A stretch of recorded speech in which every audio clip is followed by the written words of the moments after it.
అధ్యాపకులు, అలాగే విద్యావాసిని గారు, Telugu HOD, sir vice principal Hemant గారు, మా మిత్రుడు సోమశేఖర్ గారు, అలాగే సార్ సత్యనారాయణ సార్, సీత, అధ్యాపకులందరికీ, విద్యార్థులకు, ఎందుకంటే గురజాడ చెప్పిన సంఖ్యలో మీరు పిలిచలేదు మేడం, గురజాడ గారు చెప్పిన సంఖ్యలో అమ్మాయిలను పిలవలేదు, మీరు తక్కువ ఉన్నారు.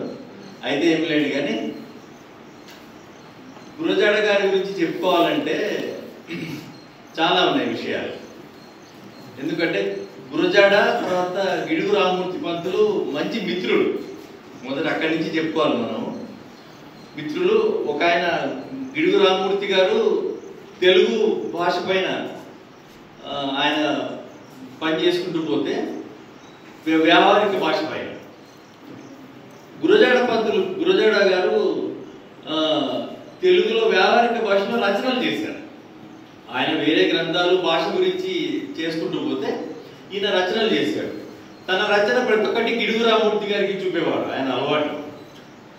ఇంకోటి గురజాడ గారిలో మనం చూసే ఒక ఇదేమంటే వీరేశలింగం పంతులు గారి సామాజిక బాధ్యతను, తర్వాత సమాజాన్ని ఉద్ధరించే పనిలోను తీసుకున్నారు. అయితే ఆయన గాంధిక భాషలో రాస్తే వీరేశలింగం పంతులు, గురజాడ గారు వాడుక భాషలో రాస్తారు.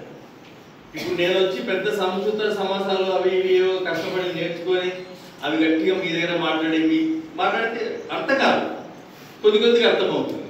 అదే వ్యావహారిక భాషలో అంటే రోజు మనం మాట్లాడుకునే భాషలో మాట్లాడుకుంటే ఏమి మాట్లాడడం అన్నది ఏమి మన కమ్యూనికేషన్లో